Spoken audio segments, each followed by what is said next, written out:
In the piece last week on 9/11, we focused on America and what happened that day and the days since to Americans, but we also tend to overlook and forget what happened to other nations and their people. So we're going to highlight the cost to other nations also arising from that day. The peoples of Iraq lost 1,609,903 people because of that day. The peoples of Afghanistan lost 48,644 people because of that day. And the people of Pakistan, 35,000. Near 1.7 million people lost who have never been near or in America, never mind the Twin Towers.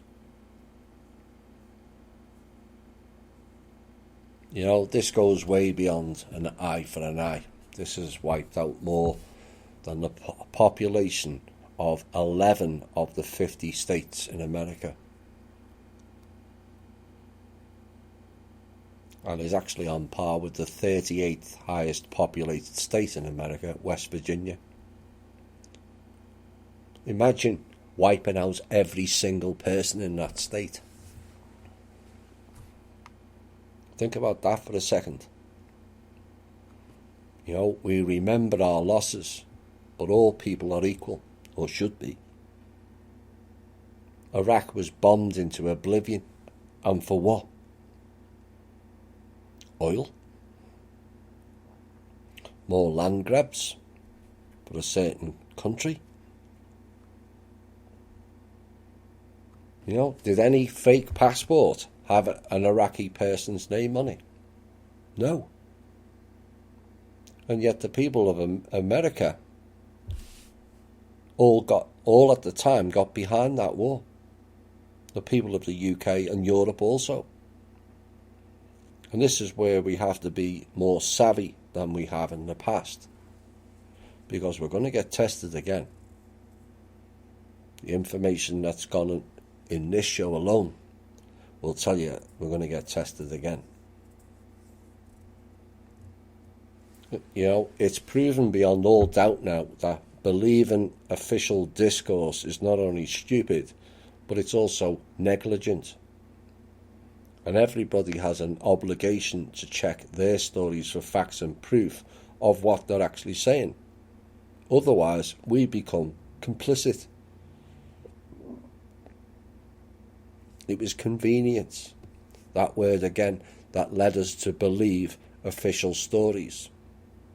Let someone else do the research for us, and then they give their opinions, like the newsreaders or the portal people.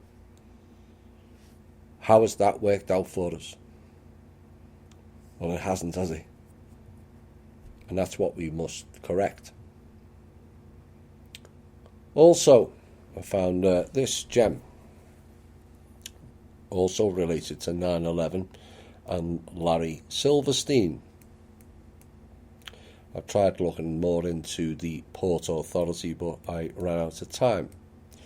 Anyway, as the owner of the World Trade Center, the Port Authority has worked since 2001 on plans for reconstruction of the site, along with Silverstein Properties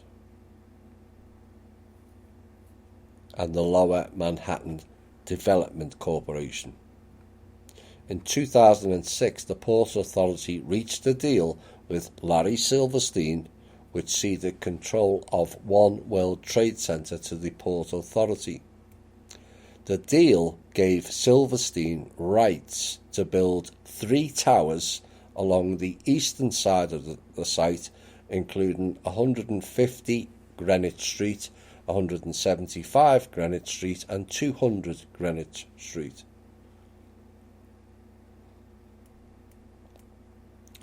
Where's the media on this? Also part of the plans was the World Trade Center Transportation Hub, which opened in March 2016 and replaced the temporary PATH station that opened in November 2003. Yep. Isn't that exactly or reminiscent of Let's Bomb Iraq and then fund all their own contractors like Halliburton and Bechtel to rebuild it? And that's what happened with the World Trade Center. Case of create your own work and your own money. Edward Snowden has released a book and describes in detail for the first time his background and what led him to leak details of the secret programs being run by the US National Security Agency, NSA. And also, which he is correct, the UK's Secret Communication Headquarters, GCHQ,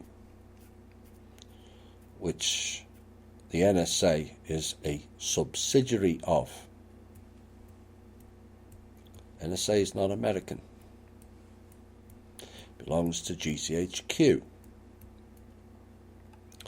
And he describes the 18 years since the September 11 attacks as a litany of American destruction by the way of American self-destruction, with the promulgation of secret policies, secret laws, secret courts, and secret wars. And he said the greatest danger still lies ahead with the refinement, listen closely, of artificial intelligence capabilities such as facial and pattern recognition. And he's quoted as saying an AI-equipped surveillance camera would not be a mere recording device, but it could be made into something closer to an automated police officer. Terminator world. And he is concerned the US and other governments aided by the big internet companies are moving towards creating a permanent record of everyone on Earth, recording the whole of their daily lives, quote unquote. I have to say much of that echoes our shows, does it not?